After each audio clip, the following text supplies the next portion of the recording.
का chapter 11 discuss कर रहे हैं। What is molar specific heat at constant volume. इसे हम डिनोट करते हैं सीवी से। देखो किस तरह से डिफाइन करेंगे इसे हम। अगर हम 1 मोल ऑफ गैस ले रहे हैं और उसका हमें टेम्परेचर रेज करना है 1 डिग्री सेल्सियस तक एट कांस्टेंट वॉल्यूम, उसके लिए कितनी हीट रिक्वायर्ड होती है उसे हम कहते हैं molar specific heat at constant volume. It is defined as the amount of heat required to raise the temperature of 1 mole of gas through 1 degree Celsius at constant volume. उसे हम कहते हैं molar specific heat at constant volume. इसे हम denote करते हैं CV से और इसका फॉर्मूला क्या होगा, Q divided by N delta T। Q क्या है, कितनी हीट रिक्वायर्ड है, N क्या है, number of moles, and delta T क्या है, चेंज इन टेम्परेचर। अब देखो अगर हम कितने नंबर ऑफ मोल्स ले रहे हैं, 1 मोल ऑफ गैस ले रहे हैं तो N की वैल्यू क्या आ जाएगी 1, और उसका टेम्परेचर हमें रेज करना है 1 डिग्री सेल्सियस तक, तो डेल्टा T की वैल्यू क्या आ जाएगी 1।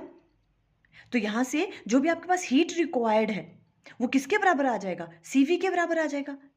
मीन्स अगर हम क्या कहें, हमें 1 मोल ऑफ गैस का टेम्परेचर रेज करना है through 1 degree Celsius at constant volume, उसके लिए कितनी हीट रिक्वायर्ड होती है उसे हम कहते हैं molar specific heat at constant volume. वैसे ही molar specific heat at constant pressure, इसे हम डिनोट करते हैं CP से। यहां पे प्रेशर कांस्टेंट होगा। कैसे डिफाइन करेंगे, देखो इसे, अगर हमें क्या करना है 1 मोल ऑफ गैस हम ले रहे हैं और उसका हमें टेम्परेचर रेज करना है 1 डिग्री सेल्सियस तक एट कांस्टेंट प्रेशर, उसके लिए कितनी हीट रिक्वायर्ड होती है उसे हम कहते हैं molar specific heat at constant pressure. इसका फॉर्मूला भी यही आएगा, CP equal to Q divided by N delta T। Full explanation की वीडियो का लिंक स्क्रीन पे आ रहा होगा। Thank you.